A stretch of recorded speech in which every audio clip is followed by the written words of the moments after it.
doing?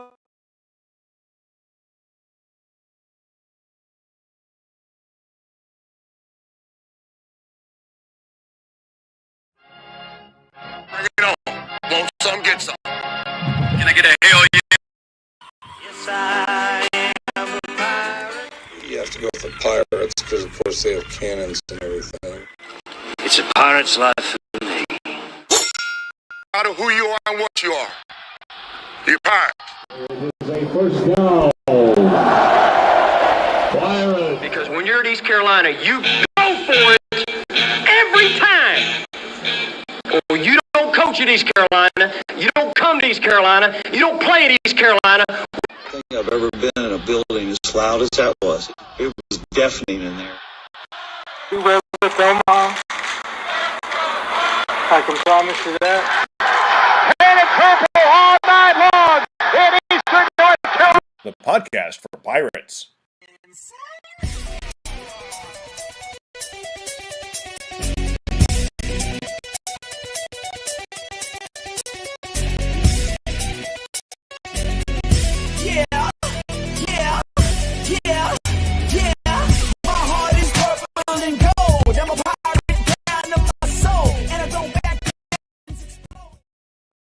Welcome into the Pirate Football Playback, and it is no game this week, but guys, we have a very special guest, Kyle from LaGrange Barber. We'll start with you. How you doing, man? What's going on, Dave? I thought we had the old intro back up. I don't know how that happened, but yeah, no game this week. I got to watch some other football games. Also, did some other things over the weekend, but good to kind of take a week to clear your head, but I'm ready for football to kick back in. And only 2 games a month, October, guys. So you got Tulane Thursday and then Tulsa the following Thursday, and finally we're done with the Thursday night nonsense. But got a lot of games left to play, and going to talk to Holton tonight about his team so far this year. What's going on, head coach of Northeast Academy, the one and only Stevie Fly? What's up, Kyle? Yeah, you guys watching your regular football this weekend? Yeah, regular, yeah. Yeah. The NFL is what you're talking about? Yeah, well, whatever regular football is, we still haven't figured that out yet. No, I'm just like Kyle. Nice to take a little time off to clear your head and think about the rest of the year for ECU football and hopefully a conference championship. Hey, it's not out of the possibilities. What's up, Johnny Robertson? How you doing, man? Hey, I'm doing well. Hey, I'm one of the few, I think, that I watch no football on Sunday. I watch so much on Saturday. I'm the same way. I'm the same way, Johnny. I overload on Saturday, especially when we don't have a game. Oh my goodness! Did you? I don't. Go ahead. No, I was just gonna say I don't miss much. I change channels a lot, and I love it. So when the NFL comes around, it's kind of like a letdown. Not for me. Here's the thing. My son is in middle school. So middle school, JV, high school, college. It's like 5 days straight. From Wednesday to Sunday, it's football, baby. And, my son's team is won. They're 3-0. They've won. The middle school has won 28 straight games. So it's 4 undefeated seasons, and then the 5th season now we're halfway through it. So anyway, how are you guys doing? Matt Semenza, former linebacker for Steve Logan in the 90s, my era. What's up, brother? Even though I didn't play, we won a lot of football. Then we met. Was even born, probably. Jeez, but it's awesome to have Holton on tonight, guys. I'll tell you, I watched a ton of football yesterday. I watched Penn State blow. They were at 26. What in the world? They were on the road and go out to UCLA. So that was a shocker to me. All of a sudden, Nico looked like, the guy who we all thought he could be. And then I got to tell you, fellas, like after watching football now for 5 or 6 weeks, I really think Miami should be number 1 in the country if they're not. I think right now they're probably playing as good as anybody. So, they took down the Knowles pretty easily. So, was a good weekend watching football. Definitely ready to get back though to watching ECU this week. No doubt, we're very excited to have former ECU quarterback and obviously future Hall of Famer Holton Ahlers. How are you doing, man? Yeah, I don't know about that. Yeah, not yet. But doing good, guys. Thanks for having me. I'm excited. Freshman year, I was like, gosh, that makes me feel old now because I remember you guys even at like media day and stuff. So it's good to be on. Yeah. Holton, I did have a question before we dive into your career and obviously the current season. When you're sitting there on the fifth quarter for Pirate Radio, we love Pirate Radio, by the way. Can you give us like your take on Kyle? Like now that the roles are reversed, what's it like with Kyle calling in? No, like it's always good because we have a glass that Shirley takes names on the other side of the glass with a couple interns, and like we're on like the live set, and Shirley's on the back set with her people, and she'll write like who's kind of up next, so that way clips like Kyle's up next, then David and just keep going down the line. And anytime I see Kyle, and we get fired up, me and Katie both. So we're even we were playing back in the day. Obviously I'm from Greenville. I followed Pirate Radio, so we would see the clips. So even the bad ones, respect. Hey, look, I played back a couple games too. So yeah, man, it was it's a good time. I love the fifth quarter. It's been great. Me and Caden really kind of dove into it and like didn't fully know how it was going to be being former players, and like no one's really been in that role that as soon as we got into that role, even with the podcast. But dude, it's been fun. We enjoyed it. We just be honest and see what we see and say what we see. So it's been fun. Yeah, Holton, just one more thing on Kyle. Really, I don't know if you knew Kyle was a triple option fullback at ECU back in the 70s. So I like it all. But he hates to do. Hey, he hates to do pistol rolls. He refuses to do pistol rolls. No, I get a lot of shit from some people about some of my phone calls over the years, and but one thing I can always say, two things here. One, I always go after the administration. It's always the AD, at times the chancellor, not Chancellor Rogers, but previous chancellor Cecil. Are you listening? And it's not, even under the NIL days, I've ever took shots at players, and I'm proud to say, as I'm sitting here with Holton Ahlers, all the time where people would be negative on Holton and the local politics and the stupidest crap I've ever heard in my life.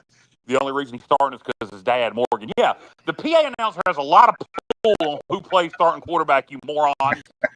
So one thing I can say for sure, I never took a shot at Holton. Might have been critical at times, of certain games like anybody would be. But I always appreciated Holton as a quarterback and as a human being and his passion for Pirate Nation. Knowing Holton, you could have went, I won't say anywhere in the country, but you had a lot of freaking opportunities. And, I'll say this now, you don't have to. Mike did some good things. He did some bad things. But I think largely, particularly with the offense we were running, the reason we won most of those games was because of you, despite of the offense we were running, in my humble opinion. And I always appreciated what you did and how much you love. Look, I had some really, really good teammates. I had a running back next to me named Rajay Harris and Keaton Mitchell, who were pretty dang good too. And if you look back, I always tell me and Caden and Jack, one of my other best friends that played at ECU, we always look back like now we're done. We're like the old head backs. We're like, I was very blessed to have some, like, in my opinion, they're like all time, like CJ Johnson's an all-time ECU receiver. Tyler Sneed. If Blake Pearl would have played another year, he still is in my eyes. Blake Pearl still had 2 more years left to play. Zay Winstead was there 1 year and made an impact in 1 year. Like, these guys, and then you got Keaton Mitchell and Rajay Harris. And I'm like, dude, these guys were awesome. So, I was very blessed. And, I wish we would have won more games, obviously. You're talking about being critical and stuff. That comes with being the quarterback wherever you're at. And, like, could I went somewhere else and definitely made more money and had more whatever? Like, yeah, but I still live in Greenville now. I'm on the fifth quarter. Like, I grew up watching all this. I grew up watching my dad's in the stadium, like you guys said. It's not why I started. No, I'm just kidding.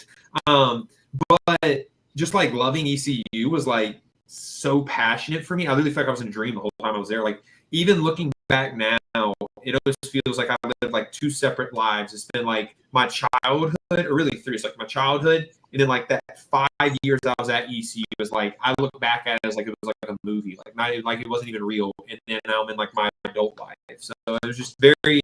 I don't know, I feel very blessed now. Like sitting in the stands and like even podcasts like this, you're like, this will make ECU's great, man. So I love it. Yeah, we were. Dave, hold on. I want to go ahead and say this. I'm having audio issues, and some of our listeners are. So if the audio is choppy, guys, we do apologize. I'm having a lot of issues on my end. I missed about a quarter of what Holton was saying. I got a couple of text messages saying we got some audio issues going on. Of course, we would tonight. So just apologize for that in advance, and we'll work on it as the show goes. Go ahead. I was just going to say, Holton, we take pride in that we were the very first podcast for the Pirates. We Tom McClellan, he invited us out, and it was your freshman year, and we've never looked back. And I'm really proud of the fact that yes, we're all Pirates, but at the same time, there's nobody on this show that's ever been on the show or on the show that wants bad things for the Pirates. You know, we may have different avenues and streets, different opinions of which way we should go, but our passion is definitely there. If you look at how much I give to the Pirate Club, season tickets, NIL, and I know Kyle gives to NIL also. I don't know the other guys, but we're trying really hard because we want, just like Kyle, we were talking about, that was it 2 weeks ago, that the administration, that we need to say we're going for championships. That's what we want. We want a championship because we win a championship in the American, more than likely we're going to be in the playoff. And if you look at the American now, the American is the only G5, and it's only one of three conferences that still has 3 undefeated teams. I saw this morning. So, and having Memphis at 6-0, they haven't been 6-0 since I think it's 2015. 2 teams in the top 25 also. Memphis and South Florida both ranked this week. And 2 receiving votes also. But, correct, yeah. So, Holton, I wanted to kind of work backwards, if you don't mind, on your career. Starting with your last year, the 22 season. We go 8-5, beat Coastal in the Birmingham Bowl. Had a, and I'll get into a personal win for me in that year here in a minute, but we'll paint with broad strokes right now. The UCF win, the Memphis win. You mentioned all the teammates you had. I always look back to me, and I look at that 22 team, and I look at the 2014 team. Shane's last year, and I wonder, both were successful, both had 8-win seasons, but I always felt like both those teams should have won 10 or more. Do you feel that way about the 22 team? I mean, you look at the state game, like that one's one we should have won. I could have played better. I know a lot of people put that on Daffer and all that. I could have played a lot better that game. We had some missed opportunities. Like I still remember we had Jalen Johnson, who's still in the NFL, or was a week ago until he got cut from an injury. But like, I missed him on a double move late. I remember that. They called pass interference, got a 15-yard penalty. We could have scored a touchdown then. That game, obviously, the Navy game, I threw a pick going in. We at least had an opportunity to kick a field goal to win it. Now, if we would have made the field goal, Lord, who knows? We still went in overtime, lost that game as well. Cincinnati's another one. We gave up a kick return for a touchdown. I could have, the 4th down, last play of the game, I could have re-mic'd a guy, didn't re-mic a guy, tried to throw hot instead. We didn't get the hot signal and missed it. So that was just one I could have re-mic'd a guy. So, when you look back, it's just like, dang, man, we were so close to doing it. I still think we had a good year, like, especially for where ECU was when we got there. Like, my class especially, like, a lot of the guys got there when we were like, there. Even a bowl game was like, oh, my God. Like, that was really our first bowl game because obviously the military bowl got canceled. So, like, looking back, like, that was still a big season for us personally and just as a program to say, like, okay, we are back. Like, we can't just – it's not just competing for a bowl game anymore. Like, it's competing for championships, like you guys said. We felt like we could have competed for a championship that year. One thing that I am proud of, though, is that looking back at that schedule was a really hard schedule we had that year. Like, if you look back at it, we had NC State, Power 5. They were top, I think, they were top 10 or top 12 in the country for first game of the year we played them. NC State, then we played UCF, Houston. We played Tulane that year. We played Memphis that year. We played BYU that year. I'm trying to think who else we played that year. Cincinnati we played that year. That's like 5 Power 5 teams now, that plus Tulane and Memphis, plus a Navy team. Navy, academies are always hard to beat. So I'm pretty proud on that year. I wish we could have won more games. I feel like, Kyle, to answer your question, I'm rattling on there. I feel like we could have won 10 games. It made some noise, but just ball didn't roll our way, and I guess kicks didn't roll our way in some of them, and didn't roll that way. Holton, when I think back to that year, I always think back to that BYU game. Was so much fun to watch on TV, and of course, it had to come down to a field goal at the very end, and for a lot of us, we had PTSD over the years from you know what I mean, almost like Florida State fans back in the day with the wide right type thing. What are your memories of that game out in Provo? Because it looked like an amazing place to play. It was awesome. I always say, my wife now, she didn't make the trip. We were dating at the time. And I always say, we got to go back there. I hope ECU plays there one day, because it was the coolest place I played by far. Loudest place I played by far. And I just remember, it was the only place that I went to that 3 hours before kickoff, I would go out there and get my throws in. I would go through a repetitive warm-up, the exact same warm-up. I would do in practice, the exact same warm-up. For 5 years I did it. And I'd never been out there with the stadium pretty much full 3 hours before the game, and their stadium was completely full because they don't drink, they don't tailgate, so they get in the stadium and watch warm-ups. I'm warming up 3 hours before the game in front of 70,000 people around. It was probably 60, 65. I don't know how much their stadium fits, but it was pretty cool, and they were all super nice. The game itself, it was the loudest stadium. That first drive, we were backed up. I think we tried to run a reverse the first play of the game or something. It messed up, and we were backed up, and I couldn't hear anything at all. I was trying to talk to offensive line and change some protections, and it was shaking. But I think that's what's awesome about it. I love it. That's why you play, and that's why I really hate. I've been kind of vocal about, especially on our podcast, about the teams that are in the American now. I'm not that big of a fan of, because if you look at the environments, who does ECU play in our conference that's a good environment? Now, I know BYU's not in our conference, but what conference games are we excited to go play on the road? These players get experience cool environments. I don't think there's that many. The academies, obviously, that's always going to be a cool one to play. Outside of that, there's not going to be every single year you go in, it's going to be a good environment. Now, if they have a good team, if you go to USF now, USF's going to have a good environment because they're ranked and all that. But I just wish we were in a conference, maybe some local teams or brought some more local teams into our conference to make some more games that gives you chills when you go out there and stuff like that. So that's what I'm a big advocate for. Yeah, I think Memphis's environment has improved over the years. It has. When I played there, when they were decent, 2 years. I played there twice, I believe, or once. It's such a big stadium that it's tough to fill it up. I feel it's still a good environment. I agree. But something about going in a full stadium, dude, it's just nothing like it. No doubt. We'll try to see if we get individually everybody to log out and log back in. But while we can't all do that or mess up our broadcast. But Alan Vick, voice of the Vikings, he said, D.H. Conley, legend, love calling those games on Friday night when Holton was under center. Let's see. We have a question from Will, by the way, one of our regulars, Holton. He said, how much did the shoulder injury affect your senior year? Affect a lot. There was a lot of pain that year. So a lot of people don't know is I broke my shoulder too that year. So I broke it and tore my labrum. The state game, and I didn't really think anything of it. I knew it was in pain. When I went down, I was in so much pain. I literally thought I was going to throw up. So when the trainers got to me, I knew it was out of place. I knew they had to pop it back. But my first words were I'm about to throw up. They didn't know what was wrong with me. And then I kind of got up and I think it popped in naturally, they were about to, and they moved it and just kind of popped back out. And then, yeah, man, I got to the sideline. I was all right, this is such a big game. I literally had waited my whole life for that moment, for the stadium to be full, for us to beat a top 10 team, especially it being NC State. In my senior year, I was I'm not missing this. So I missed one play. I remember Flynn handed the ball off, and I was I just ran in there. I didn't even ask anyone.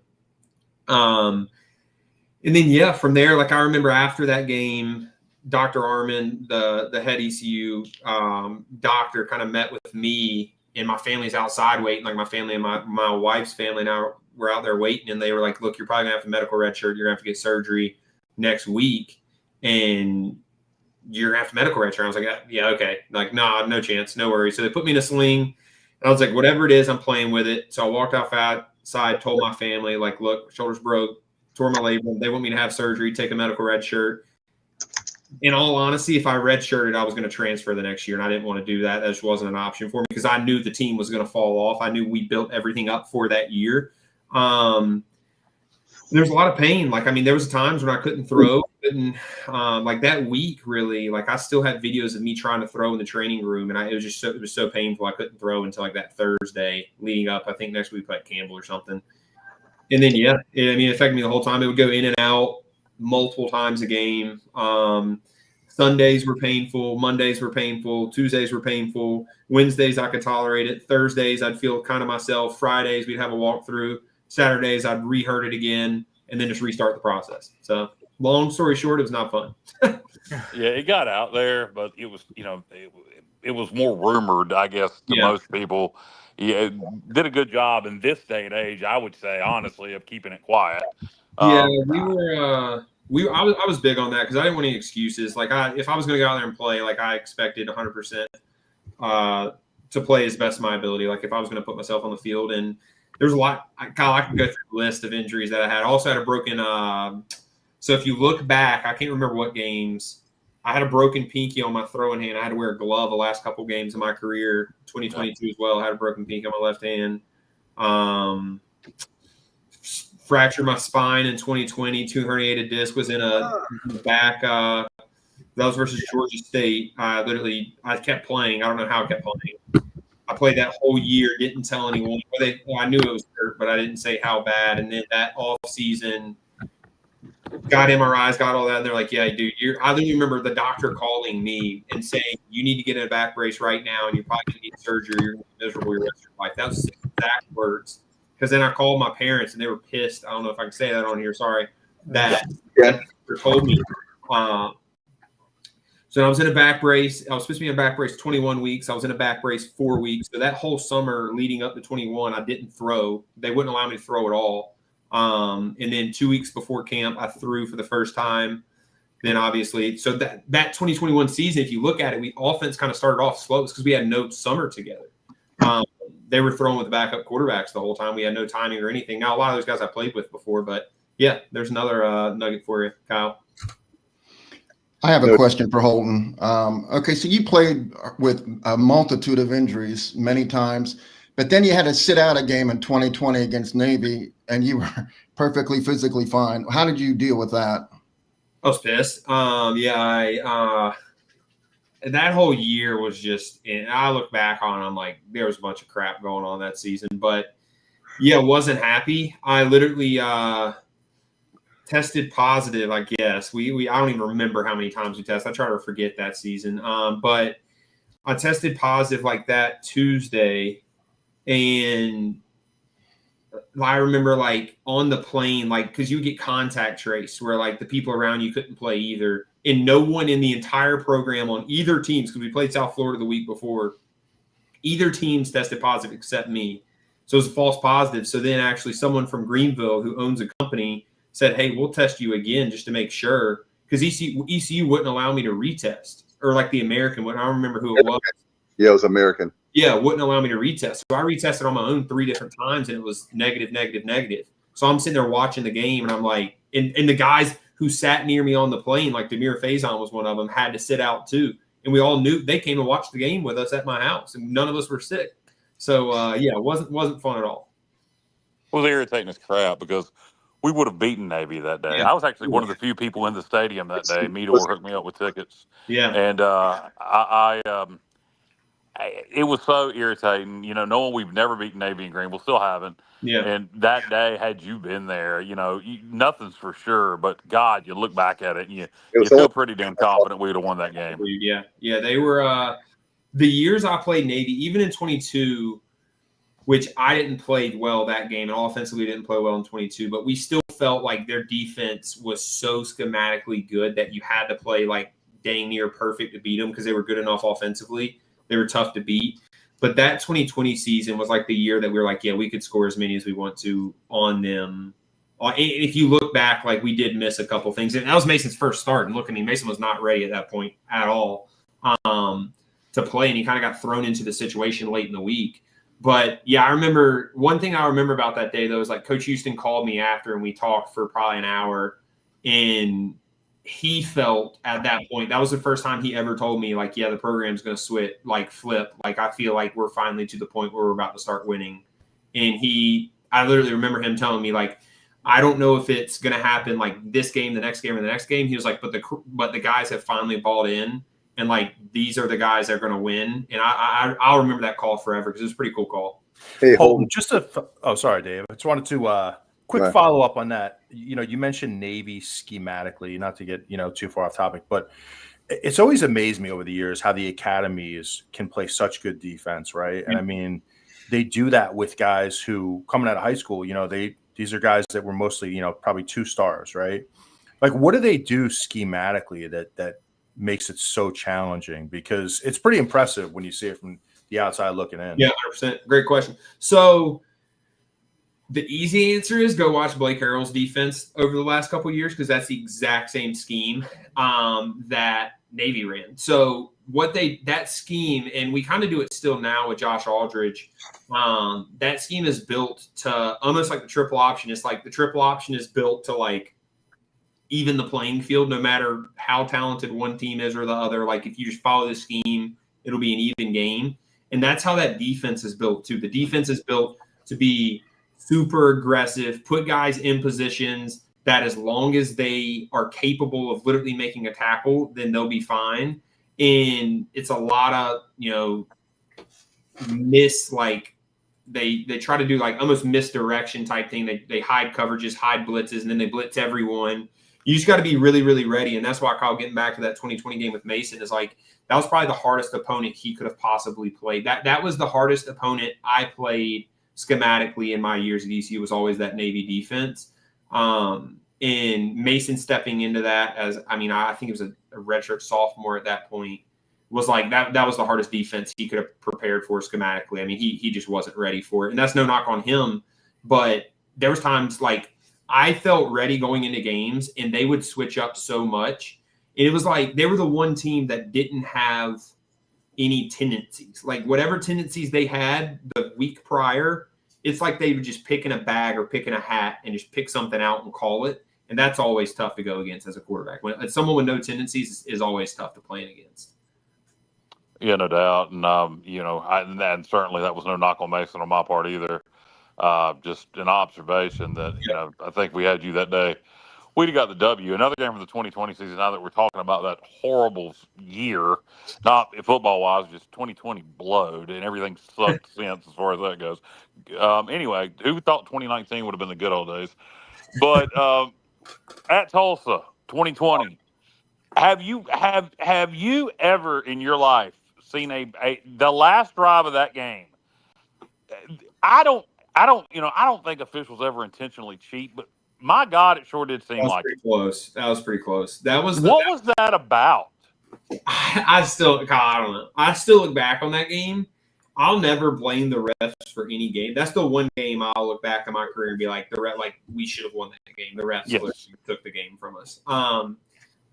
Because I can't even remember the exact plays. I remember Warren Saba punching out a ball. I remember recovering the next play or something like that, and then the ball bouncing, right? So it was 3. 3 plays, yep. Because one thing I do remember is the first one, and I don't remember which one was first.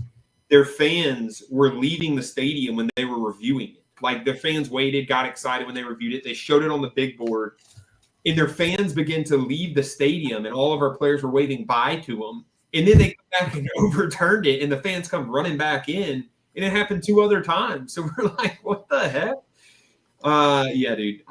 That's the one game where I'll say, you know what? That's the refs. I don't know what else to say.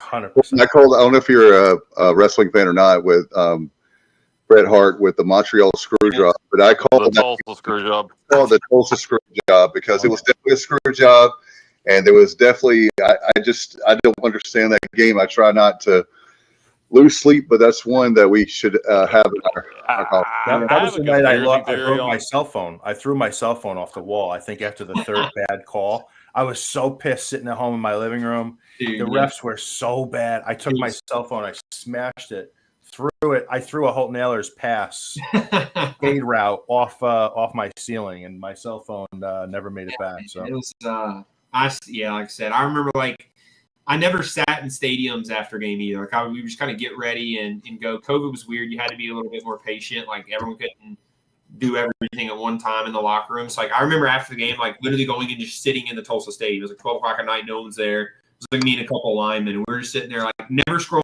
through Twitter after games.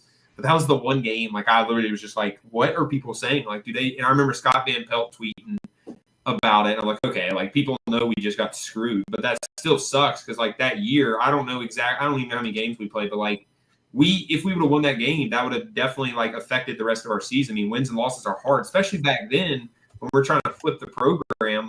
Every win we were fighting for. So yeah, not a good game. I think we played 10, and I think if I remember right, we played 10, and I think if we won that game, we'd have finished 5-5. Which would have probably got us to a bowl game that year, as weird as things were. Yeah, Navy game I didn't play in too. So yeah, I think you're right there. But I have a conspiracy theory on that game, and I'm not gonna. I'll just tell people to look it up. Remember that time. Just remember what was going on at that time. Not COVID, but the other thing that was going on during that time, and look up what that game Tulsa was honoring. I don't want anybody to take it the wrong way. I'll just tell people to do their own research, and if people can remember back to that game. I don't know if Holton, you were playing, so you probably don't even remember what I'm talking about, but if anybody was watching it on TV, they were honoring, just go back and do your own research on that one, and you may figure out why they made sure Tulsa won it, and I don't want to go any deeper than that. Just do your own research. Is this up there with the moon landing conspiracy theory, Kyle, or no? Hey, Holton, I think that's no. It's I don't want to be taken. I don't want to be taken. There's a certain, even Kyle from LaGrange don't want to be taken a certain way about certain things. I was getting ready to say, for you to not want to say something, I'm looking it up right now. I'm doing the same thing. I think Holton, your next podcast you can have, there's a conspiracy why we didn't win the Tulsa game. Yeah, I know. I'm gonna have to look that one up myself. I'm kind of intrigued now. I'm a big conspiracy guy myself, Kyle, so I don't have to look it up. Yeah, Holton, I'll be happy to tell you, mess me off there, but I don't want to say it on the air.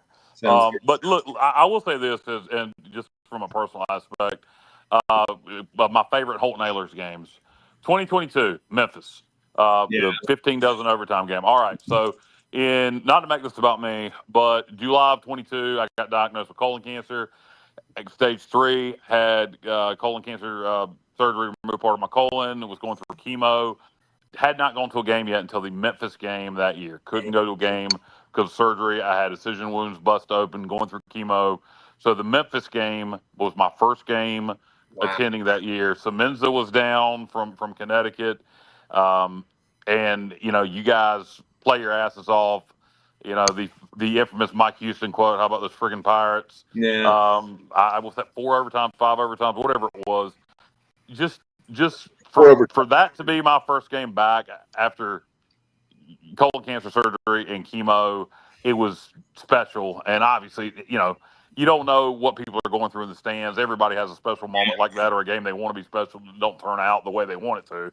But that was a perfect night for me. So thank you to you and to Keaton and everybody else who made plays in that game to win that one. That was just for a personal aspect, was a special night for me.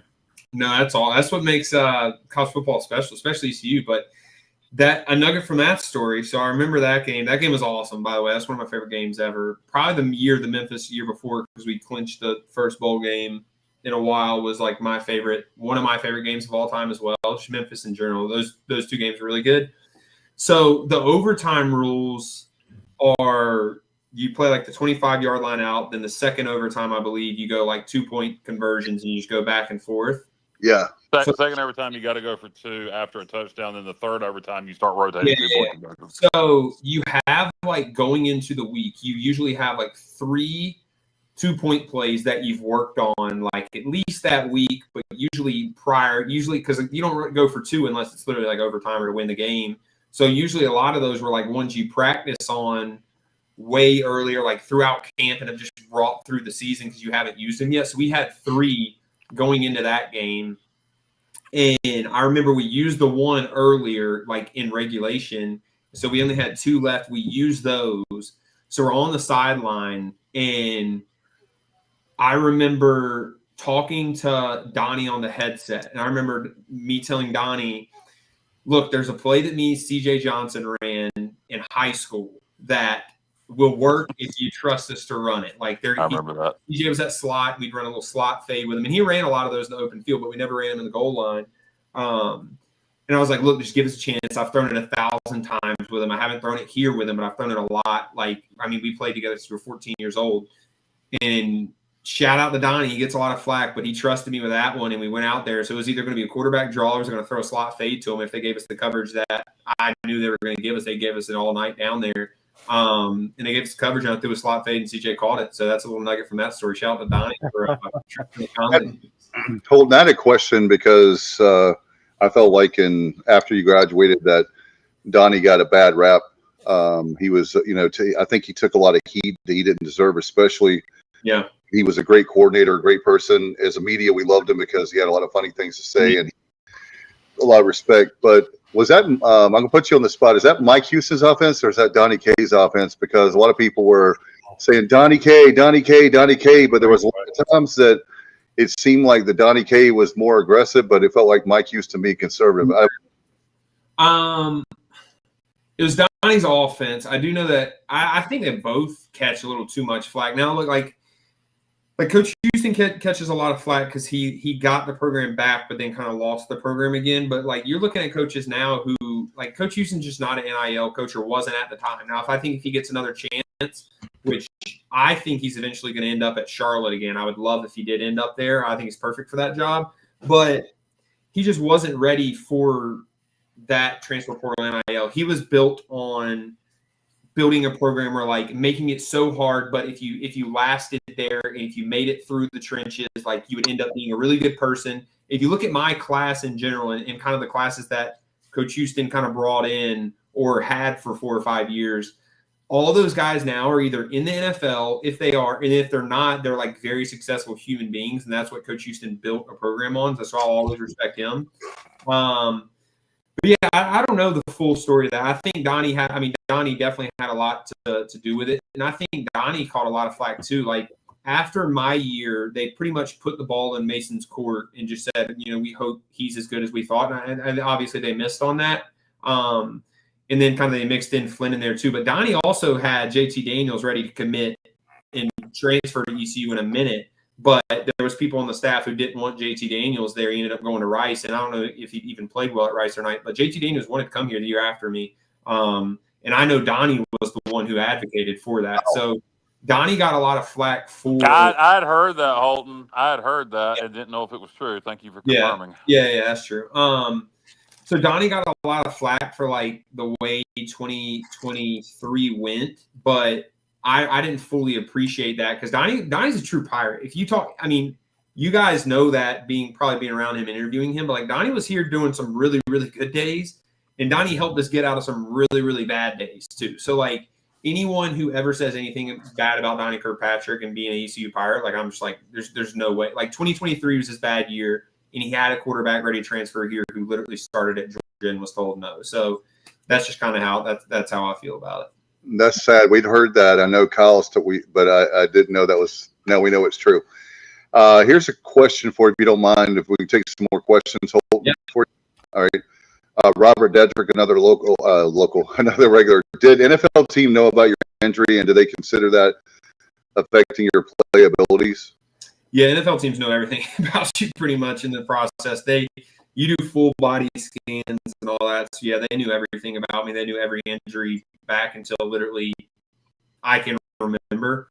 Anything publicly documented, which is every doctor visit you'll ever have pretty much, they knew about and got access to. You got to pretty much sign your life away with the NFL. Did it affect my playing ability? My injuries definitely affected my play throughout my career just in general. But play like affected how much I played in the NFL? No, I don't think so. I just think just didn't work out for one reason or the other. But yeah. Well, the Seattle Seahawks, I really thought you were going to stay with them. And what happened there? Because I was watching you on TV and like a little kid jumping up and down. You're playing so well. I can't remember what preseason game that was. And I'm in my living room so excited and happy for you being a Pirate, and you're a Pirate. What happened in Seattle? Because I really thought I was going to have to, when I wasn't pulling for my Redskins, I would pull for the Seahawks. Yeah, no, and my experience was great there, honestly. Like, I felt like, I think that's one of the reasons why I retired and am not playing in the UFL again is because, like, when I look back at my time in the preseason, when I was there, like, even in practice, like, I really, truly feel like I played really well. I feel like I played well in the preseason. Now, like, is there plays I wish I had back? Like, yeah, of course. There's always going to be that. That's just life. But, like, my thing when I sat down and decided to retire, because, like, I mean, like I said, I had an opportunity to go back to the UFL. I sat down with my wife and then prayed about it, and, like, my family as well.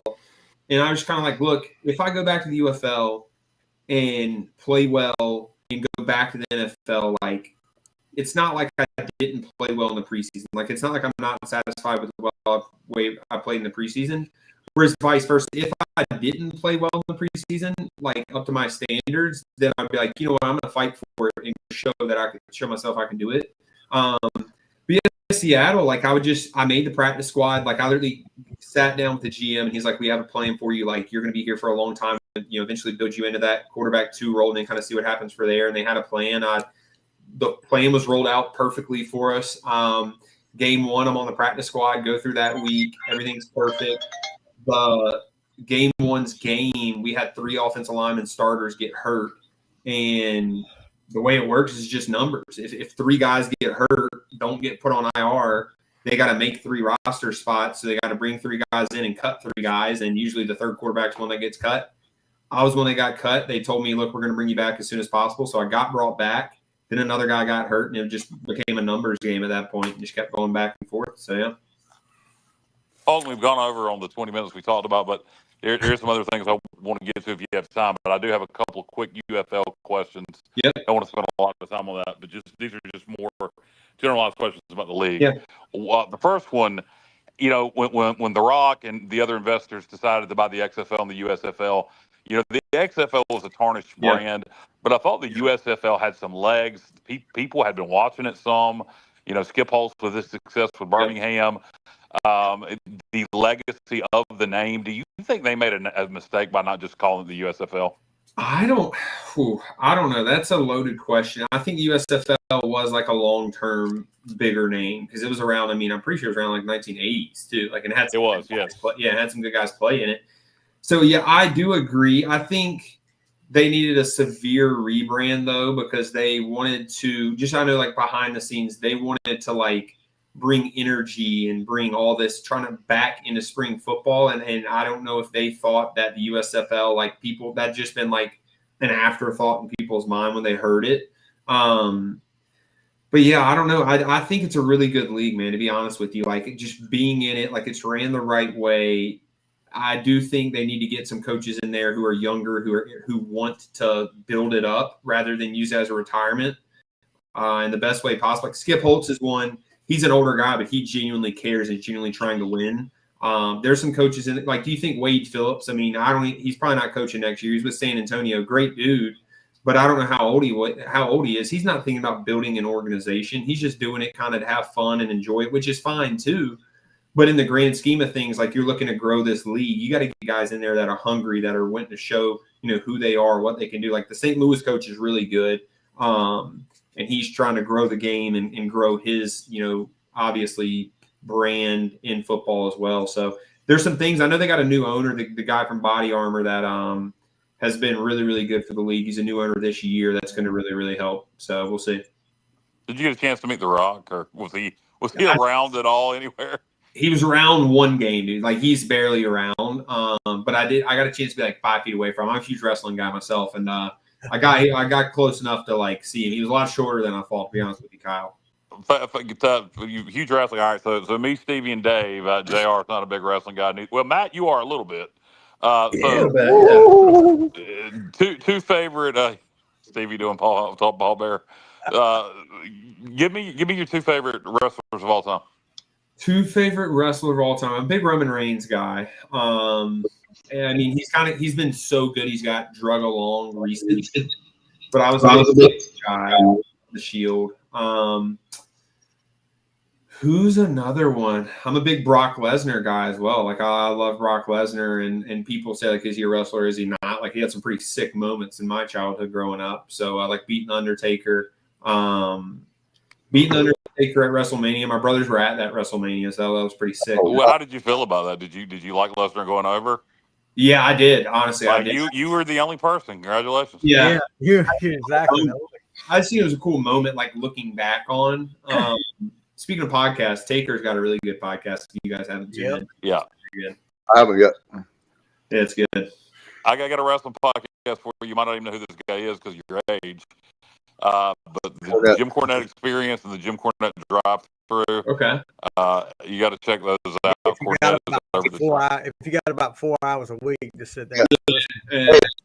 Hey, everybody that talks trash about how long we go, the dude is like goes 3 or 4 hours every episode. Look, if anybody ever wants to know when you hear me on the radio and I'm going off really pissed off cutting promos, Jim Cornette was probably a guy that I've been idolizing since I was 8 years old.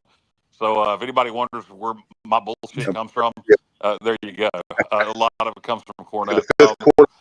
So we thought about wrestling, but we're over on time, but I got to get these questions in. 25.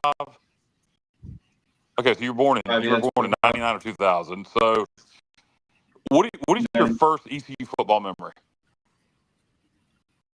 Oh gosh, dude. 05 against Duke. I remember that. Yeah, I remember that. Thank goodness he didn't. He doesn't have any memory of John Thompson. Yeah, my dad. I've heard stories though. I was there. I mean, I remember. I was taking the games as soon as I was born, pretty much. I don't remember like an exact memory. Like I remember tailgating with my brothers. Like I'm the youngest of 4 boys who got there and tailgate and play football and act like we're the quarterback and all that. What was the game that made the biggest first impression on you? Maybe UNC in 07 or? Yeah, that 07 game was really cool. I would say honestly probably the West Virginia game. Yeah. Really cool. Yeah, I think that was one that like really got my passion because I was like old enough to like know football at that point and like really want to cheer for them. So I would say that for sure. So West Virginia 08. Yeah. So you got to experience conference championships with Skip 08 and 09 as a kid. Then you go that into the Ruffin McNeil years. So you probably just thought that this whole East Carolina beating ACC schools and going to bowl games and winning championships growing up, you just probably thought, that was what we're supposed to do. And kind of, as you got me fired up after the BYU game, not in a negative way, but about the standard. Oh, yeah. And that's probably a lot of where you get the standard for the program from is what you came up watching. And, you're kind of like me on that. I get annoyed. Look, and I don't know I love Blake. Let me say that first and foremost. I love Blake. I think he's a great person. I think he's a good coach. I think he's doing a good job. But I'd like to hear Blake say publicly, and more importantly, Gilbert say publicly, look, our goal here at East Carolina is to win the American Conference in football, to go to the playoffs. Our goal should be to make the playoffs every year. I made the analogy before. We should make it publicly. We want to be Boise State. Yes. That's why I hate that we didn't play them. And I don't understand. Look, I heard John Gilbert say, we're going to be 3rd or 4th in the American in revenue sharing. I don't think we'll ever be able to catch Memphis. Well, what we should be saying is, hey, look, we're 3rd or 4th in the American revenue sharing. What we've got to do is try to figure out a way to be number 1. Yeah. We got to figure out a way to catch Memphis. We got to play our players more than anybody else in the American. Say it publicly, even if it's unachievable. East Carolina is always better when we're chasing something. When Terry Holland was here and we were chasing the Big East, we were at our best. We need to state it publicly that our goal is chasing the playoffs. And it needs to be put out there front and foremost. And I think that would motivate Pirate Nation just like it did back in the day when the motivation was to try to get to the Big East. I don't know if you agree with that or not.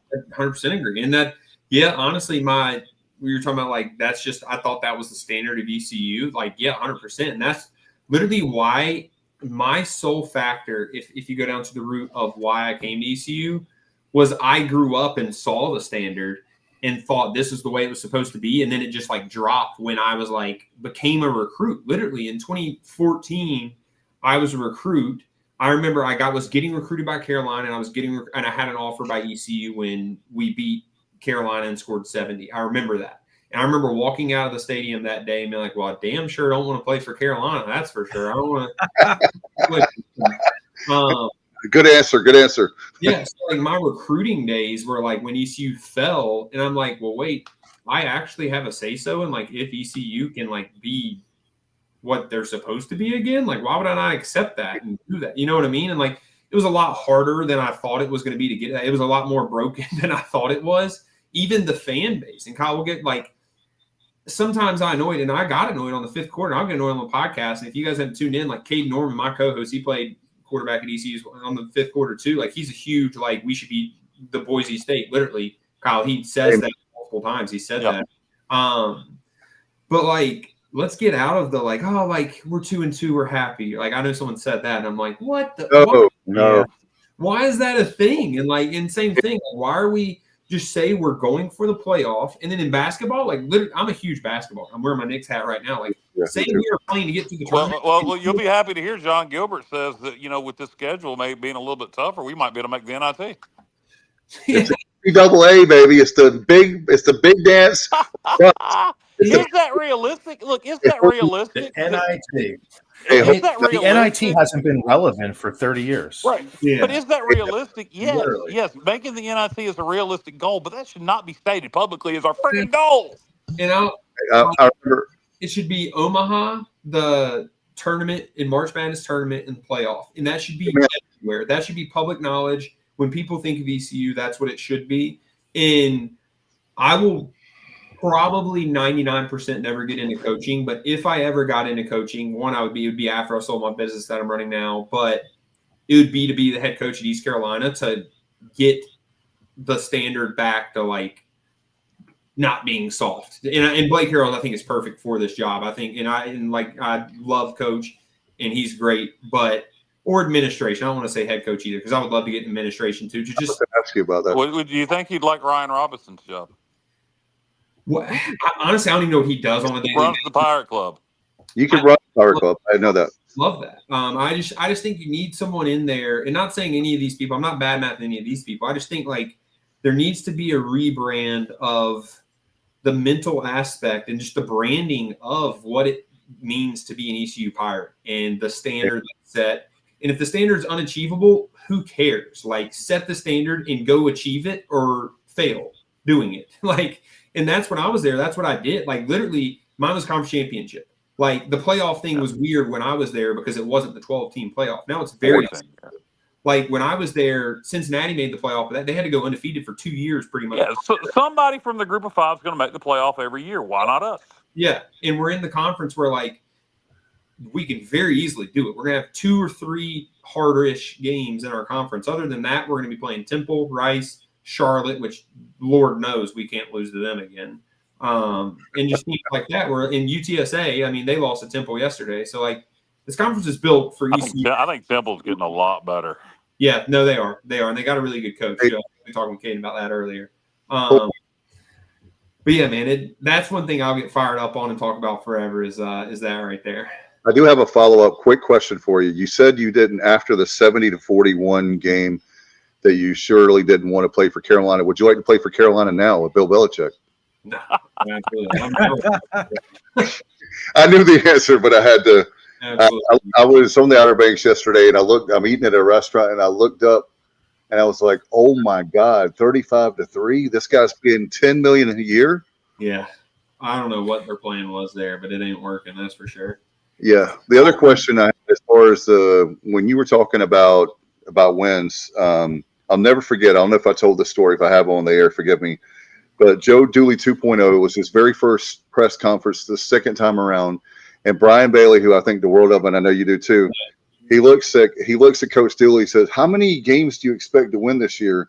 And Joe Dooley, being Joe Dooley that he is, without missing a beat, says, "Every one of them." Yeah. And that has stuck with me because it's exactly right. If we have 12 football games, yeah, we're probably not going to go 12-0, but you shouldn't have the mentality of that, oh, if I look at the schedule, we're going to lose to this game and we're losing this game. And I've been behind the scenes and I've told the story, and I won't say which coach because I've been around a long time, but there was a coach who looked at our schedule many years ago, it wasn't recently, and said, God, we can't win this game, and we can't win this game. And my mouth is like a largemouth bass. I'm going, Yeah. oh my God. It was like I felt so deflated as a Pirate fan. I'm going, if the head coach is saying we're going to lose a lot of games, and I'm like the guy that if we're losing 70-0, I'm still going to be sitting out there. It drives me crazy when people leave, but it's a whole nother show. But you make a great point, Holton. Talk about the NIL thing now with being that you're closer to that age than we are. Can you help me with, we've been preaching this since NIL was created. Well, it's kind of changing nowadays, more revenue sharing. So people need Revenue to sharing. revenue sharing more than straight NIL. Yeah. Thank you. Revenue sharing now. How do we get more Pirate fans motivated to pay players? I hate to say that, but I'm just skipping to the chase. And hopefully people will listen to you. I mean, a future Hall of Famer, man. Yeah. I don't know. I genuinely don't know the answer to that question. I think you got to get creative for one. Just in Pirate Club in general, you got back like the administration thing, and it kind of deals with all of it. Is like you got to give people experiences that are abnormal to like just being a fan. Like being a fan is buying a ticket, going to the game, not being connected. Like how can you connect fans to one ECU, to their Pirate Club membership, or if they're donating to whatever to the players? Like how can you connect them to different experiences that they wouldn't get unless they gave more money? Like that, honestly, that's what you have to do. Like in my opinion, I literally talked to Chris Johnson about this a couple months ago, him and Andre Allison, about like having us hosting a former players event where we would have an auction. It would be pay to go to. We would have a band, like literally like a ball almost of former players and fans can come in and make it like a really cool event once a year, whether it's the spring game, the night before the spring game, whether it's homecoming, something. One, it connects former players. That's your huge source of revenue is just former players. And then it also can connect fans to former players as well. And then it's like, okay, the people who are on the outside are getting FOMO about wanting to go to it. How do I go to it? Well, you join Pirate Club, you donate more, and then you get to experience these things. And you just got to create these things of one, generating revenue is the big thing. It's honestly just about generating revenue. I think you just got to run it like a business, and running it like a business, because that's what it is. Let's be honest. The college athletics is a business. Let's run it like one. Create value, create FOMO for the people who aren't already involved to make them want to get involved.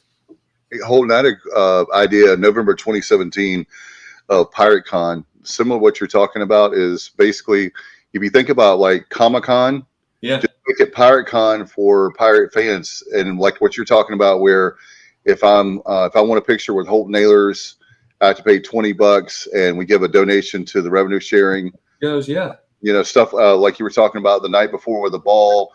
We have maybe different breakout sessions where you can learn more from Holton Ahlers or different coaches, but make it a true, like I feel like with the Pirate, maybe you disagree, but as a former player, and maybe Matt, but the spring game needs a lot of help. And meaning I'm not talking about the game itself, because that's fun still, but all the events around it are just not, it's not the same as what Matt, and then even before us in the 80s, I mean, they had back in the day things we can't do now. You bring back the wet t-shirt contest. Yeah, bikini contest. They had these elephants there. They had the guys from elephants. They had elephants there. They had Miller Lite, the less filling tastes great guys, were big commercials back in the 80s. They had stuff that was way over the top that I know some things we can't do now, but I'm just saying on that same kind of scale that it's like they had the Temptations of Four Tops. I mean, they were doing stuff that was like, I don't know the cost versus now, but it was cool stuff that you're like, wow factor. Well, I think like, honestly, hats off. And I've said on my podcast before, like the Coastal Carolina athletic director and their administration, they are getting people's attention, nationwide attention, because they're doing things that are abnormal. And at a school like ECU, at a school like Coastal, Boise State is a blue field. You know how much marketing they get for having a blue field? Like, do things that aren't normal. We are not Alabama. We don't got to act like Alabama. We're never going to be Alabama, and that's okay. Like, be different. I've always said we have the coolest uniform. We have the coolest potential uniform combos ever. Why can we not be the Oregon of the G5 and have all these different uniform combos and all that? Like, And imagine, and a lot of people say, and I've heard it internally, say it's the money, they cost too much money. You know how many ECU fans, if we said we want to be the organ of the group of five, would put money to get sick uniforms to be the organ of the group of five? Like, are you kidding me? That's a great marketing tool. You got to put it out there. And Skip Holtz, I'll use an old Skip Holtz quote. Skip said more than once, some people are scared to shoot for the moon because they might miss and hit the stars. Yeah. So you got to go big. And if you don't achieve it, at least you're trying. And that's one thing. We're saying the same thing. The reason we're always good in baseball is because we know the expectations to go to Omaha. Yep. We know that is the expectation, and as long as that is the expectation, we're always going to be good. Have we made it to Omaha? No, but we're always good. If the expectation is to make the playoff every year in football, we're going to be good in football every year. And I don't. Blake. He wasn't the head coach when you were there, but he's defensive coordinator. Do you think internally he's preaching, look, win the conference, we can make the playoffs? So is that something that you think is coming from this coaching staff internally? I think so, yeah. I think we got the right coaching staff. Like, I 100% believe we do. Like I said, I'm more one to be more public about it. That's one thing I wish I would have done more of, even when I was there. But see, that wasn't, I hate to say it, but my goal, like, when we got there, was like, I got to get us one back to a bowl game. I don't care how long it takes. Like, we got to get back to a bowl game. And I publicly stated that, like, we got to get this program back to a bowl game, and then you can have other conversations. Well, now we're back. Like, we don't have to fight for a bowl game anymore. Like, we can go higher than that. And yeah, I do think so. Like, I talked to, like I said, I sat down with Josh Aldridge, me and Caden did Thursday. And like, he talked about, and look, he's been here, 6 months, and he talked about the history of ECU football. And he literally went through the history of like historic walk-ons and how ECU has been good over the years. When they've been good, they've recruited Eastern North Carolina really good. They've gotten good walk-ons from Eastern North Carolina and just North Carolina in general. And to hear a defensive coordinator, one, mid-season say that, and two, who's been here 6 months, it told me that they have the right guys around and they're saying the right things. And even the guys who are getting brought into the program, they're getting brought in and taught the right things to know what ECU is. So yeah, I think we got the right guys around it. Holton, I got one for you. Oh, go ahead, Kyle. Go ahead, Matt. No, go ahead. I just wanted to kind of just like really quick, take it back to this year really quick, like looking at this ECU team. We've moved the ball 20-20 really well. Yep. Struggles have been in the red zone, as you know. Like, I know you talked about it on the fifth quarter a lot. My big thing is, like, I feel like we've been really stubborn, just trying to pound the rock too often. And I know you need balance to a certain extent. You want to run the ball in the red zone. But what do you see? I mean, like I said, between 20-20, we move the ball fine. What do you see in the red zone right now as a quarterback, as an offensive mind? Like, what are some of the changes you would make heading into Tulane? Because I'll just say this one thing. I feel like if we can clean up the red zone, we have a very good chance of winning this game on Thursday. Yep. If we continue to struggle, we don't have much of a chance. So what are your thoughts on that, Holden? Yeah, great question for one. Mentally, as a quarterback, and like if I was an offensive coordinator, I love just schematics of football. Once you get in the red zone, one, the windows get tighter. So you got to have a quarterback who's on time, who knows he's in rhythm and understands he has to get the ball where it's supposed to be half a second earlier than it's probably supposed to be there typically. So that's the first step. And then the second step is, okay, well, that's really hard to do. You got to be really, really good to do that. So what's the next best thing? Is to make it so there is no window. And the way to make it there is no window or timing of sense is just to find one-on-one matchups. And I've preached a lot, and I think I was very blessed. We talk about the receivers that I have were really good one-on-one receivers. I would, like, when I got down there, I would just find one-on-one matchups. And we got good enough guys where, like, look, they know now, like Tulane knows that Yannick Smith is our fade ball guy. That's the one guy we've tried to exploit in the one-on-one matchup world. We've thrown him probably one fade ball every drive we get down there, every two drives we get down there.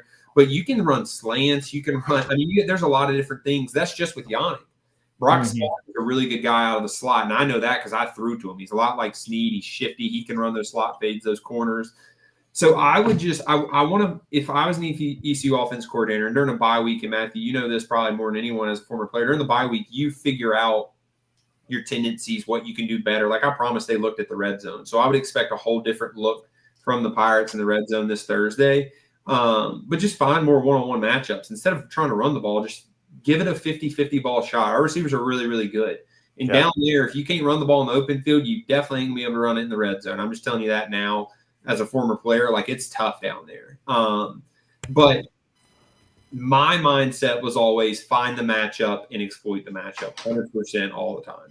Yeah, JDB said on the Brian Bailey show this past week, he was asked about the very thing of struggling in the red zone, and he said we got to start relying on players more so than scheme. Yeah. So hopefully, he applies what he said, but that's basically what you're saying. Yeah. So hopefully that comes to fruition. I'm going to wrap this up with you here soon. Johnny Stats, one half of the Avengers, me and Johnny Stats here, has been very quiet. And I know JR has some stats or something to throw out at Holton. No, at this point, I have way too many. I couldn't possibly fit them all in. Well, let's get a couple of them in, JR. Okay. I mean, we're talking about what you're talking about with the offense. I mean, we have ridiculous stats on our offense. And we're the only team that's averaging 174 more yards passing than rushing, although we rush the ball more than we pass. We rushed 200 times. We passed 190, but we're averaging 174 more yards through the air per game. Let's freaking pass the ball more. And you know what? I looked at a stat, Holton, about what these top teams that have the best offenses in the country, what do they have in common? And all of them excel at first down passing. Just to give you a quick example, and I won't drag this on, Ohio State, 61.5% of their passing yards are on first down. Indiana, 59.5. Ole Miss, 49. Miami, 53.6. We're 33.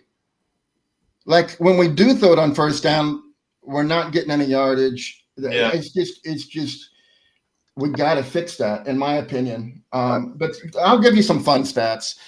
I did want to, I'm going to rewind the show about 50 minutes when you were saying, Holton, that you were blessed with being surrounded by, Rajay Harris and Keaton Mitchell. But when you were a freshman, you didn't have anybody really. And you're the only Pirate ever to lead the team in rushing and passing and rush for 500 plus yards in the same season. And I really respect that. I think it says a lot about you work with what you have, and when you have nothing, you do it yourself. So I love that. I love that stat in regards to you. I didn't even know that. That was a good one. Thank you.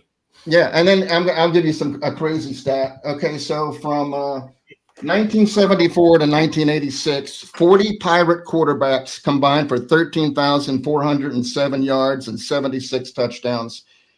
You, by yourself, had 13,927 and 97 touchdowns. Wow. So I think you did a pretty good job there. Hall of Fame, baby. Hall of Fame. Oh. and then this one's too good not to mention, and it's a short one. Okay, in your last 295 collegiate passes, you did not throw an interception, but you did throw 15 touchdowns, 2,431 yards. You were the Birmingham Bowl MVP, and then you followed that up with being an MVP of 2 All-Star Bowl games. And I think that was over a period of 9 games, no picks, 2,431 yards. I think that says a lot. Damn. Sir. That's pretty awesome. So enough. Yeah, that's it. That's what I have. We can have a whole show where you can, JR, where we can do Holton stats. Yeah, I need to. I got more. I want to, if you don't mind, hear Stevie. Yeah. I don't know if you're ready since we're into this with Holton. If you're not, and we'll just won't do it. Do you have your rapid fire questions handy, or is that something you have to prepare for? Oh, hold on 1 second. I can get them. All right, so we're talking about the final score, famous 2-minute drill, right? The 2-minute drill, correct? Yes. Oh man, he's got to go to the typewriter and type them all up. No, I think I can come up with them off the top of my head, though, Kyle. Okay, so These are no wrong answers. This is All just right. whatever comes to your head. Kyle, for Fred, if you think of one that I'm leaving out, you just chime in, okay? Yeah, one All is right. about Dave Batista, right? No, we're not gonna get into that. That's between you and him. Okay, so rapid fire questions. All right. Go for it. Coke or Pepsi? Pepsi. Lake or beach? Whoa. Yeah, that's a tough one. I can't even say both. My wife's family's from the lake. My mom lives at the beach, so I got to go both there. Sorry, I know that's the lame answer. Favorite food? Pasta. Okay. Favorite TV show? Survivor. Watched every season except the last season. Okay. One wide receiver that you could throw a pass to. I'm talking about out of NFL history. One wide receiver. One of my receivers, honestly. I love my receivers to death, so I don't need to throw to any ones that I haven't run to. Okay. Hold on, Steve, I don't mean to interrupt you, but that thing makes me think of a fun question. Is there one wide receiver in ECU history that didn't play with you? Dwayne Harris, Justin Hardy, Larry Shannon, that you would love to have been able to throw to? I'll say Justin Hardy. He had really good catch radius. He had really good hands as well. If you look at historically at like who I was really good with, it was the guys who had good catch radius where I could throw back shoulders. Back shoulders probably my best ball I ever threw. And Justin Hardy was really good at that. Hey, Holden, I did a question from B. Pays.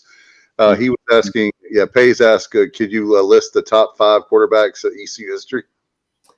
In no order, Jeff Blake, Shane Carden, David Garrard. God, I'm going to forget someone if people are going to be upset at me. Say it again. Marcus Crandall. Crandall, yeah. Hopefully myself. Hopefully I'm at least top 5.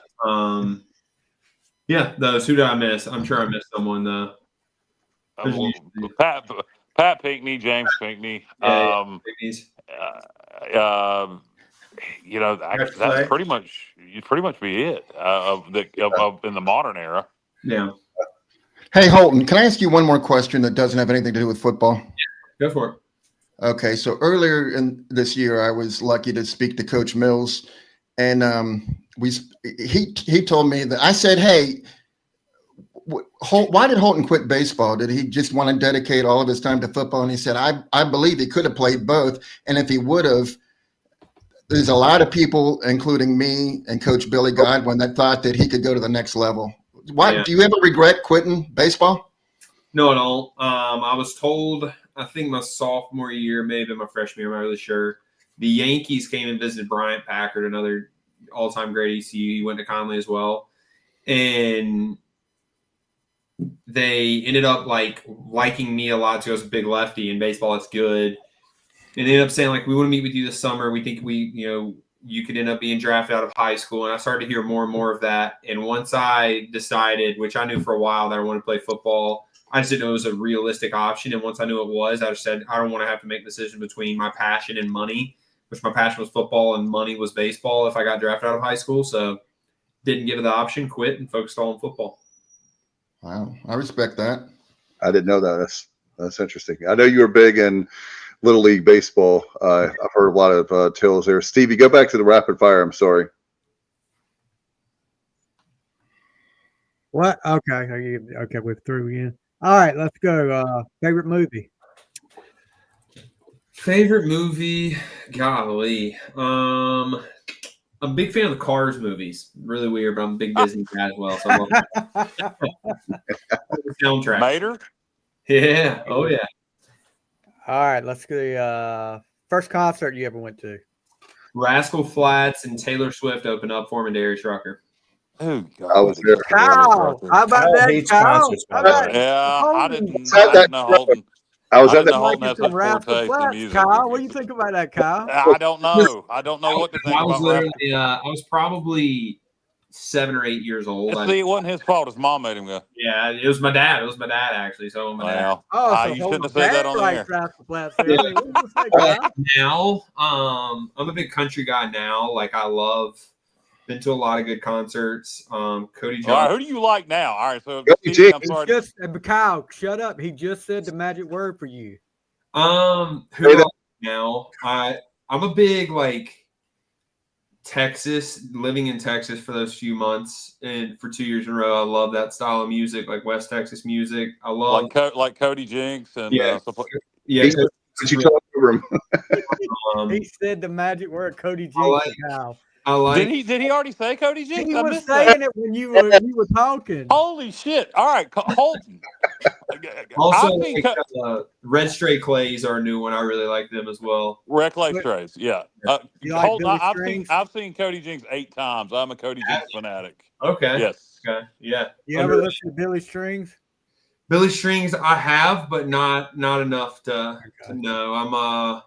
I really don't listen. I'm a podcast guy now. I actually am about to delete my Apple Music and just get Pandora because it's free. But I'm just a podcast guy now. And anytime, the only time I'm really in my car because I work remote. Turnpike Troubadours, they're good too. I just saw someone comment that on Turnpike. Brendan Shapiro is a ECU grad. He just got married yesterday.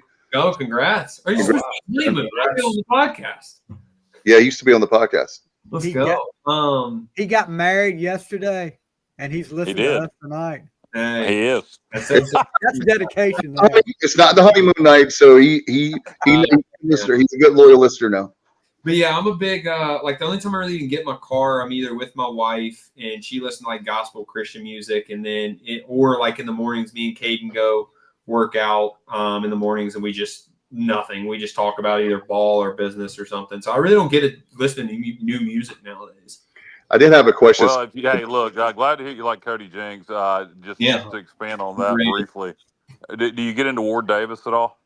I don't. No, or I haven't. Who's that? He wrote him and Cody write a lot together. Really? And Same yes, vein. they a ton of Jinx's hits. Ward Davis wrote, or not hits, but Cody doesn't have any radio hits. But main songs like "Cast No Stones," stuff like that. Ward Davis wrote. So if you like Cody Jinks, you'll like Ward Davis. Check him out. Oh yeah, I'm typing that in right now. Who's that guy? Who's that guy you were trying to get me to listen to not too long ago? Oh, Kyle? Paul Coffin. Paul Coffin's a whole different animal. He is the lunatic of country music. I'm going to see him in Wilmington at the end of the month. Let's go. He's a bit different, but he's fun. Yeah, check him out. And Matt, you had another. I'm sorry, Holton, are you still making the built when broken stuff? I need some new gear. Yeah, so I set it aside for a little bit while I'm launching this business now. So me and Caden and my sister-in-law, so I retired from football. I don't even know if I've said this publicly. So we bought a Uni Shippers. It's a small, medium-sized business for UPS. So right now, all of our time is in that. But probably about a year from now, we're going to roll out with a rebranding of that as well. So yeah. Awesome. You already answered I was getting ready to ask you about the business because we wanted to. How can people get in contact with you if they want to ship Pirates supporting Pirates? That was one of my questions. Yeah, 100%. Literally just anything. Text me, DM. I literally check everything. Now when I played, I didn't check much at all, but now I'm very easily accessible. So just reach out. I'll help anyone I can. Awesome. Stevie, do you have any more rapid fire? I'm sorry, we've interrupted you a few times. That's okay. We got a few timeouts, so we can finish. Is this the fourth quarter, Stevie? Oh, it's a 2-minute drill, Dave. Hey, look, I told told Holton it'd be 20 minutes. We've kept him for an hour and a half. Yeah, he's been on here an hour and a half almost. So the last thing, and this is what I always ask at the end, your and I think you might have answered this earlier. Favorite ECU memory on the field?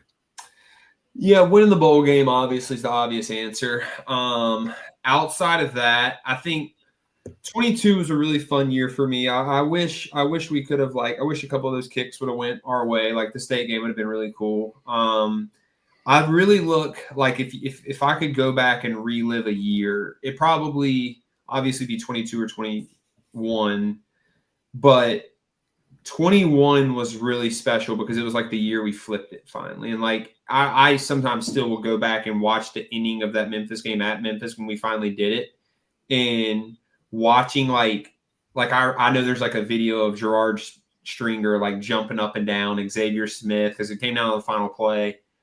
And somebody backflipped. Yeah, yep. It was Xavier Smith, I believe, did a backflip.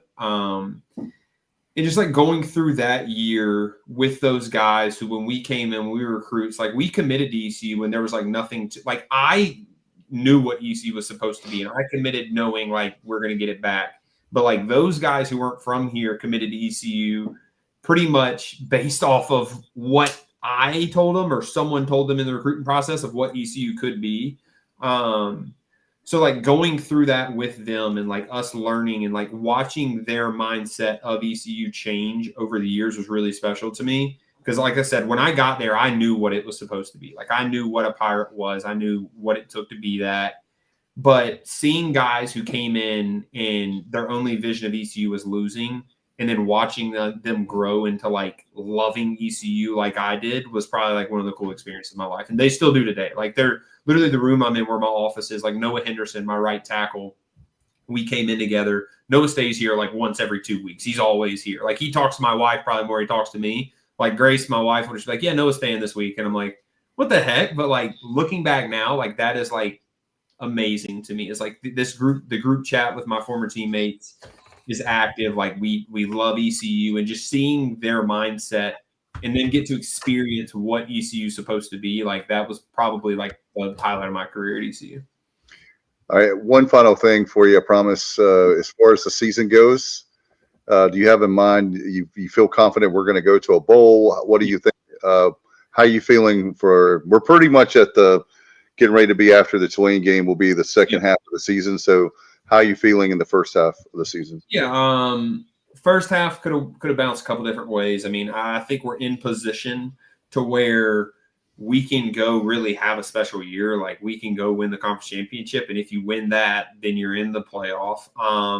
I'm still sticking. I said at the beginning of the year, 8-4 is where I think we'll end up. And I think we will end up there. I think some of our inefficiencies running the football, if we have a special year, it's because they fixed it during the bye week, and same with red zone, or that's going to be something we fall back on. 8-4, I think, with this schedule, like, and in this conference, it should be like the bare minimum nowadays. So, I mean, I really do think that is where our program is compared to other programs in our conference. But we'll see. The difference between 8-4 and 10-2 are probably a couple plays. So we'll see if we bounce those plays or higher than obviously. But we'll see. Holton, a quick fact for you here. See if you know this. Do you know how many times we've won 8 games or more in the regular season? Not counting getting to 8 wins after bowls, but 8 wins or more in the regular season in this millennium, the last 25 years. 25 years ago, let's think. Shane Carden's year. Let's go 4, 3, 5 times in the last 25 years. So it was 08, 09, 13, 14, and I'm missing one here. 08, 09, 13, 14. I counted this. 12. Well, people forget we went 8-4 in 2012. Yeah. So the 5 times. So to me, and this is not lowered expectations, but to me, if we go 8-4 in the regular season, that borderlines on special season. Yeah. No, it really does. I think, in my opinion, and I keep going back to the conference things, I don't think our conference is short. Like our conference is built for someone to just take over it. And right now it's been Memphis and Tulane have been seem to be the front runners. Like USF, Florida also. Yeah, USF is making that push. But I think the Navy's going to win it. Yeah, that's the thing is we have to be it's like the new team, the old teams were Cincinnati, UCF, like the teams that literally left the conference. SMU. Yeah, SMU, and these teams that they're not here anymore. Someone's got to take over this conference, and why not it be us? And that's why, Kyle, getting back to our original conversation of just saying let's make this known that this is what we're here to take over the American and to make the playoff and make it a consistent thing. That's how I believe it should be. Yeah, that's why it's a big year for us, honestly, Kyle. Is our schedule is set up. We have Tulane and Memphis is the 2 big games. Every game in between that, we should be favored. First of all, old ECU fashion, you got to win the games you're favored, especially against teams that we're playing. Amen. And you really got to win one. We can win both, but you have to win one of the 2 to even be in the conversation. But why not win both and just take over? So that's how I feel about it. That's great. Well, Holton, man, thank you so much. We were talking about off air with our group text. It was going to be like 20 minutes. So you're a lot of fun. I appreciate everything you've done. And, one thing I will say finally is appreciate you being a Pirate. I know you could have gone anywhere, but please keep speaking your voice, because there are a lot of people that they listen to you, they trust you, they believe in you. And being a Greenville kid who did great things at East Carolina and still after the fact. And I think that maybe people will start listening like, hey, if we want to be the top of the mountain of the American, we can't say we're happy with third or fourth place or, money wise, finishing third or fourth. We need to be committed to being number one. So thanks, man. I appreciate you for everything. And you're welcome back anytime you want. And listen to you on the fifth quarter. For sure. Thanks for the support, guys. And keep doing what you're doing too. Just let me know when you want me to come on again, and I'll jump back on. So all right. All right. Have a good one, man. Appreciate it, Hope. Yeah, Thanks, Holton. Bye-bye. All right, good Sunday night, and Matt, I did wanted to. He touched on something that it felt like a Matt Semenza speech. That's why it feels great to have you on the show. Not only you're a great guy, but also the fact that being a former player. And I'm not trying to harp on it, but he made the great points. And Kyle, we've all talked about it, but how do we get to that point where people say, look, damn it, we want to be number one. We've got the best fan base. Our facilities are improving. People are turning the corner on giving. I know you're asking Matt, Dave, but I'll answer it, then Matt can jump in. One, it's got to come from the top. It's got to come from, and that was on the shot at Ryan Robinson earlier when I said, would you like Ryan Robinson's job? I just think Holton would do a great job running the Pirate Club. I could see that, maybe not now. Some older donors, might not be as giving to a 25-year-old coming and asking for money, but maybe when he's 35. But so it's got to start at the top. The top has got to demand. Look, I don't think John Gilbert, and I don't know how he feels internally, but externally, it does not feel like his standard is, hey, we got to win this damn conference. And it should be. So it's got to start from the top. Two, you got to go let's say by Holton, 8-4. All right. So let's say we go 8-4 this year. That's an improvement from 7-5. Let's say we win our bowl game and go 9-4. You do that this year, and then people are going to raise their expectations. Once you win 8 or 9 in the regular season, then you're like, all right, now we need to compete for a conference championship. So sometimes it takes steps. So I think those are the two things. You got to take the next step. It'd be nice to jump a step and go ahead and play for a conference championship this year. But if you win 8 this year in the regular season and then win your bowl game and get to 9, then people are going to demand more. So I think that's the answer. Those are the two things. One, it's got to come from the top, meaning the administration demands that we win at the highest level. And then two, the more you win, the more people are going to expect. Look no further than Dabo Swinney and Clemson. Matt, do you want to expand further? Yeah, no, I mean, look, I always kind of give you give you guys the Navy and the Army example, right? Like if you walk onto Navy's campus or Army for that matter, everywhere you go, there's signs that say, if you're at Navy, beat Army. It's everywhere. You can't walk 10 feet without seeing it. And then same thing at Army, beat Navy. It's a message that's ingrained in the program, and it comes from the very top. And the first thing I thought of, Kyle, was, and I agree, it comes from the top down. Messaging comes from the very top, and in this case, it really needs to start with John Gilbert and a more passionate, a more aggressive approach from his chair. And I think that we should be very proud of what we have to offer. We have a ton to offer at ECU. I'm telling you, I've been to probably 30 colleges this year, and that's on the baseball circuit. But I look around and see what other people have to offer. We have so much to offer at East Carolina. You have to shout it from the rooftops, man. You have to be passionate about it. You can't say things like schools like us. Nobody wants to hear those things. So it starts from the top. And it starts with the right messaging. Like, I would love to see signage all around the athletic facilities, whatever the message is, win the conference, win the American, in big, bold letters, have it everywhere. Our goal is to win a conference championship. So that's where it starts for me. And you have to sort of, push that message and make it happen. Matt Semenza with the big bold letters quoting Steve Hey, Logan. hey, Johnny and Stevie, I want to get y'all's take. And Johnny, you're interesting like Kyle, but you're interesting because people. JR, we're interesting. Yeah, no, I'm making We a got point. that going for us, Kyle. I'm making a point. So I could be included in that. I didn't become a fan until 1986 when Lenny Plummer, who if you know Jared Plummer, who's in the outfield there in the jungle, his dad is the reason I'm an ECU graduate. I'm an ECU fan. I've covered the team. It all starts with there, but I didn't have the born into the ECU program or going to the games until I was in 8th grade and they had a FCA day. But anyway, I wanted to get y'all's take because I believe that the Kyle Barbers of the world. I think Kyle, you were 12 when you became a fan. Diehard fan. I was 14. 14. Okay. And I think that we need to embrace. There's a lot of people that it doesn't matter where you went to East Carolina or not.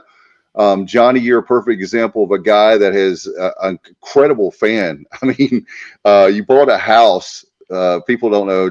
Hopefully, Johnny, don't mind me saying, bought a house near the stadium so that he's not even from Greenville, but he has a house in Greenville so he can support his fandom by living there some of the time so he can go to games. I think that what my point is that we're missing out. There's a lot of guys and ladies that and by the way, December 4th makes 10 years we haven't had rough. And there's still people that they never came back. Some of them come back, some of them maybe not as gung-ho, if you will. But just wondering from both of y'all that are like the three of us, that we didn't start out as a baby as born into the Well, Stevie's the same way. Matt, really, it's right, not yeah, just everybody here. Matt certainly that's wasn't true. born a pirate. So, what is your question, Dave? I'm just saying that there's a lot of, in other words, my point is there are people that it doesn't matter if you're a graduate or not. We need to be reaching out to a lot of fans who, anybody and everybody, if you want to be a Pirate fan, listen. Oh, you're saying we need to embrace more so than just alumni. And how do we recruit people that aren't alumni? Yes. I guess is what you're asking. I don't know. I fell in love with it by happenstance. I identified with it. It was local. It was, I identified with the underdog, and it was local. And then I fell in love with it. I could get into my whole backstory of why I fell in love with it, more like that, and what was going on in my life when I was 14. But I really, that's not going to help us get new fans. I don't know at what point JR became a fan. I know Stevie became a fan during the '83 season. So winning helps. That's one of the biggest things. And those people that are passionate, I don't know how many people that are passionate and love it take it upon themselves to give and buy season tickets like I do. So I don't really know what the answer is there. JR, do you have an answer to that question? I do not. I would like a clarification though. Yeah, I'm not a wealthy dude. Like I have 2 houses, one in Greenville, one here in Virginia. But Multi-millionaire, Johnny you would Robinson. put both of my houses together, and you could fit them both in Matt's house. I guarantee you that. The high roller, Matt. I'm not a man of wealth, but I became a Pirates fan in the '80s. I don't know about that. In the '80s, no, I'm not. No, I've just always liked the Hey, big underdog. man, let me hold $1. If anybody's interested, I became a Pirates fan in the '80s when my friend had George Mason tickets, and I hated George Mason. And this is basketball, and so I adopted another team in the CAA, and I adopted the Pirates. Plus, because I love the football team, because I love underdogs, and they would beat big teams routinely. So I started buying Pirate gear then, and then every time I vacationed in North Carolina every summer since I was able to walk. And I just remember seeing all the Pirate flags at the beach, the ECU flag. And they were my team, and they still are. Yeah, that is more interesting from JR, that you didn't attend ECU. That you're from Virginia, though. You're not from North Carolina. You're from No. Virginia, kind of northern Virginia. Me and him both. Yeah, shut up, Stevie. You're the one that started that crap. Yeah, that's true. That's true. So it is interesting how you became a fan. That's more of an interesting story. Me growing up in Williamston, it really isn't that astounding. Stevie growing up in northeastern North Carolina, it's really not that extent. But you being from, Northern Virginia, Well, it is yeah. kind of interesting. There's one more thing to add to it. Okay, so there was a guy, I played basketball at this park called Nottoway Park in Virginia every day, all day long. And there was a kid I played with. He was younger than me. And I watched him grow up. And I always picked him on my team because he was a hustler. And he ended up going to East Carolina. His name was Gus Hill. I don't know what happened to him. I never hear anybody talk about him. But he was a baller. And he made me. He played basketball here?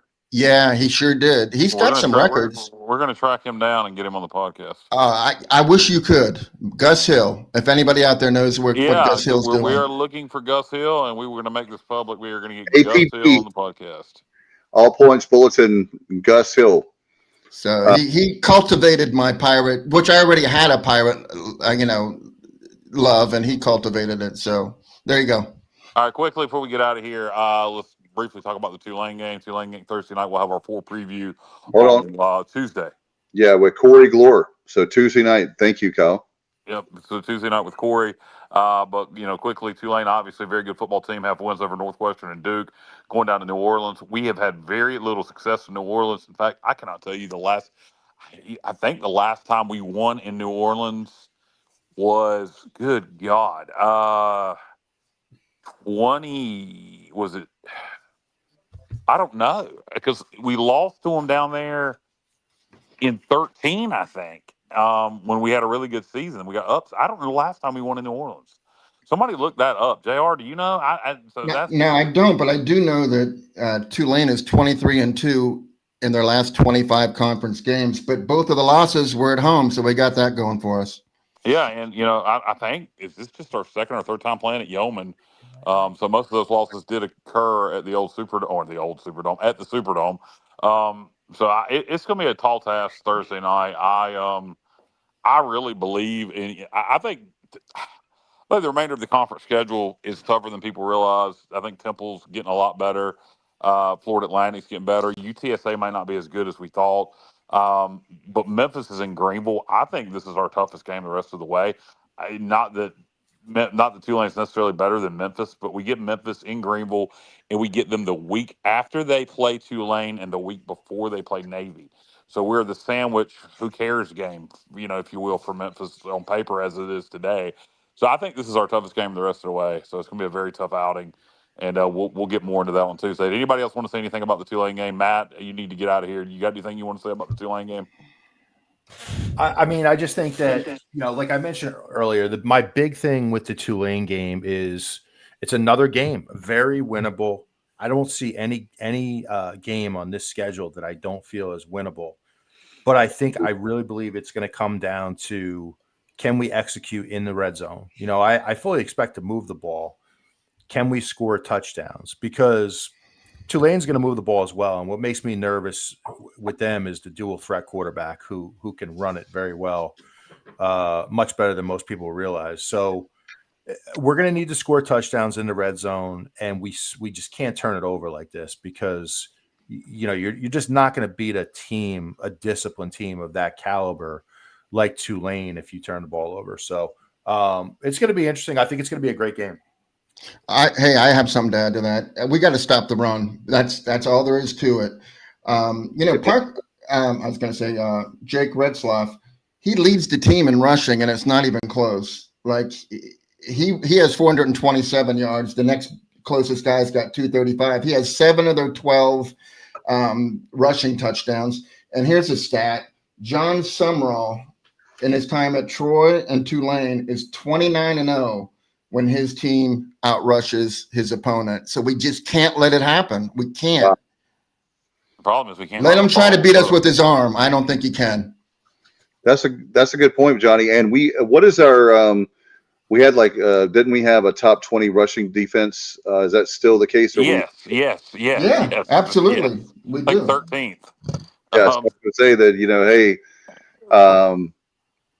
that's for me, just my concern is that they may try to do too much, meaning our team as a whole. So that's my concern, is don't try to do too much.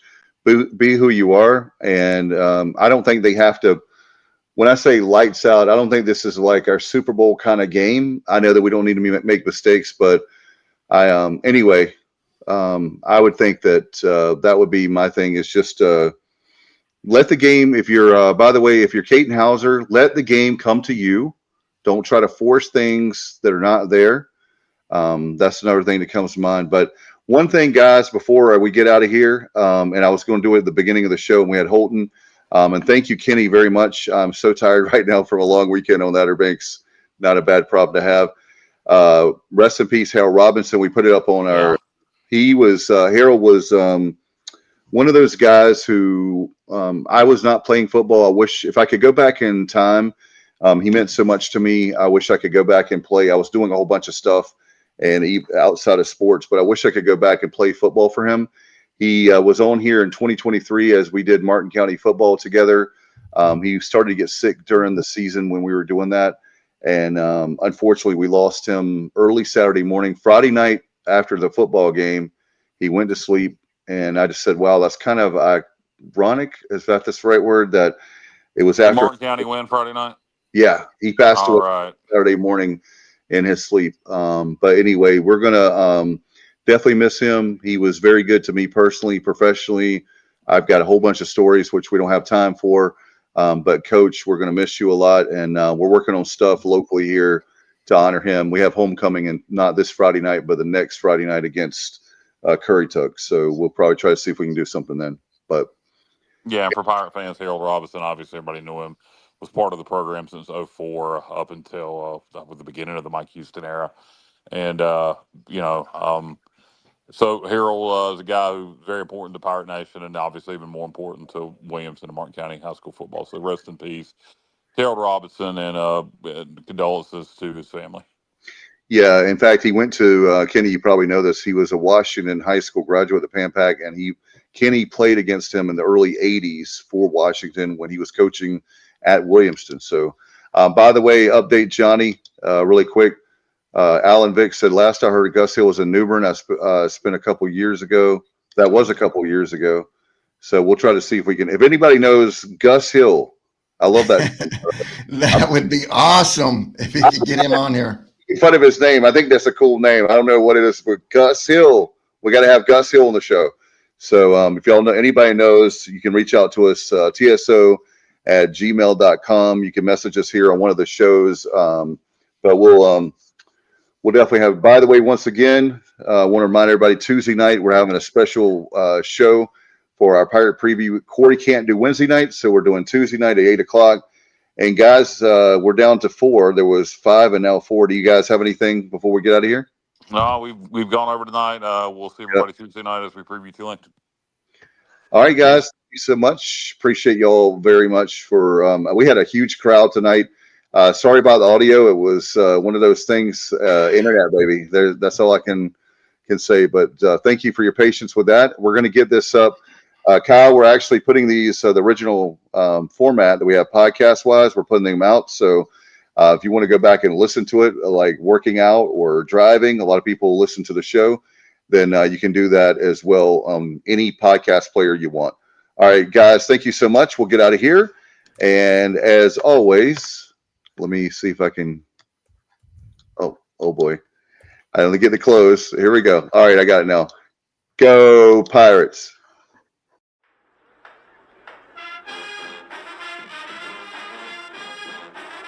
You're watching The Sports Objective, the podcast for Pirates.